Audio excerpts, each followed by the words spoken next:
Hello everyone. This is A Look in the Dark, Chapter 4, Notice. It's a fairly short chapter, so I'm going to try and get it all on one video. Jim Talcross was one of those people who arrived each morning for work in a grey suit, but always looked and always felt that overalls would be more appropriate. Nonetheless, TMC Motor Factors was a truly successful company. Jim as the owner was the driving force, and he was well pleased with the good workforce he'd acquired. Danny Greene often came up to his first floor office to discuss a problem in the paint department, but unusually this morning he had arranged an appointment. As Danny entered the tidy office, Jim smiled. Danny, his paint supervisor, was the only person in the building who knocked his office door before entering. Jim invited Danny to sit down. And using the intercom system, he asked his secretary to bring them both coffee. Danny liked the view up here, across the rest of the trading estate, looking over the Froome Valley and with a little of Longleat Woods in the distance. Well, Danny, how can I help you? Danny was not enjoying this. He liked Jim Talcross as a friend as well as his boss. Well, Jim, I'll come straight to the point. I'm leaving. It's not the company, the money or anything like that. I'm starting a new career.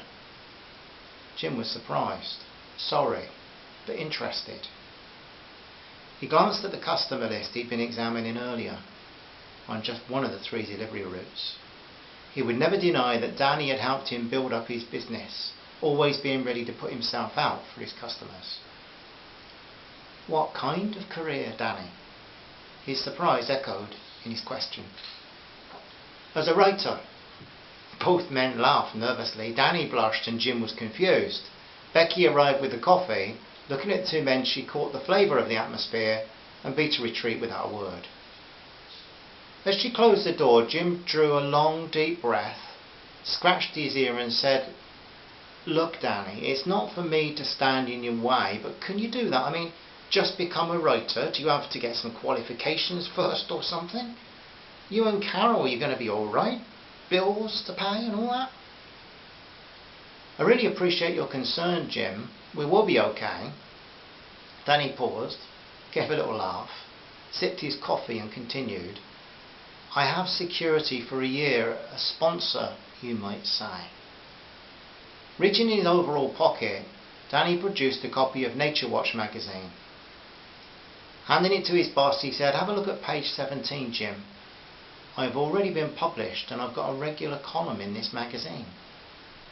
The motor factory owner flicked through the publication and on finding the page drew in a long deep breath.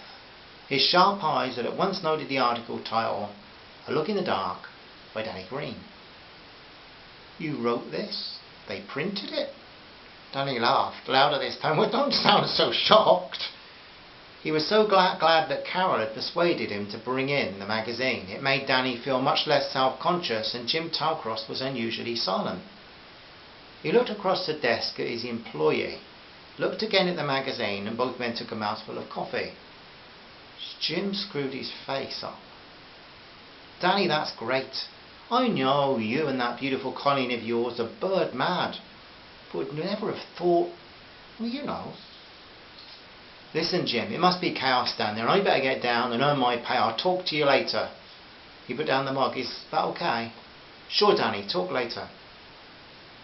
Danny passed through Becky's office, thanked her for the coffee and leapt down the stairs 2 at a time. He'd done it. Jim Talcross, in the meantime, read the article 3 times that morning. He was very impressed. He just knew that he had to encourage Danny on his way. He thought back to the discouraging comments of his old boss when he left the mechanic's job in order to set up his own business. Well, he wasn't going to be like that with Danny. Danny would be missed by everyone and not least the customers, but it was obvious that he and Carol had thought it through. After reading it for the 3rd time, he put the article on Becky's desk. "Just take 10 minutes to read that, Beck. Then tell me what you think about it." A few minutes later, Becky came through to his office wide-eyed. "Did our Dan do this?" Jim nodded. "Well, Jim, I didn't even know what an HR was, but I do now. I think it's amazing." Jim nodded again. "Yeah, Beck, so do I." Later on, Jim called Danny back to his office and once more Becky brought a drink. Jim always drank tea in the afternoon. Becky congratulated Danny as she put the drinks on the desk. Jim gave him a lot of commendation for the article, assured him there would always be a job for him somewhere in the company if he needed it, but he didn't think he ever would. A period of notice was arranged, and Danny suggested that a young lad named Paul Withy would be a great paint supervisor in the future. As Danny Greene walked around the corner on his way home from work, he was pleased to see the familiar Mark 10 Jaguar sitting outside his home. Shiningly maroon and conspicuous, it certainly seemed to be a worthy, older and wiser brother to all the newer but smaller cars in the street. "Can I join the party?" Danny asked as he entered. Carol rose to kiss him. She was still laughing about the message one of Ricky's ancestors had sent on the eve of his execution to the king. Sir Richard was very proud of those sort of ancestors that had rebelled, having but little time for the more orthodox ones. The story was repeated to Danny and he laughed, but he was only half listening as his mind was on the present rather than the past. He was wondering what Jim's advice might have been if he'd known all the facts. The table in the small dining room was set for 3. That pleased Danny, and so did the bottle and glass Ricky passed him. "What's this, Rick? Rum?" "Oh, on no account. George gets the rum, but you and Carol get the champers, old boy." After a good meal and before nightfall, the whole arrangement or agreement would be in writing, and the champagne bottle would be empty. It was a new drink to these terrace walls of the Greenes' home. The next morning, £5,000 would be transferred from one of Sir Richard Claymore's bank accounts and into Carol and Danny's joint current account. They would use this to open a second account, and this would then be topped up to £5,000 at the start of every month until the investigation was completed. Ricky would hear no protests. He had convinced Carol that she must encourage Danny to make full use of it. Danny, for his part, had serious reservations about so much being thrown into the kitty, but Ricky changed the subject.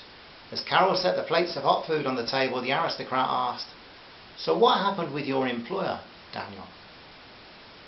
"It was okay. In fact, I gave him the article to read, actually." Danny allowed himself a half smile. "I think he was impressed." "So he should be. Come on, boys, to the table." Carol touched her husband's hand. "Trouble is, Rick, we have confidence in Danny boy, but he doesn't." "Is that a fair comment, old boy?" Richard pointed his fork at the young writer. "Are you lacking in confidence?"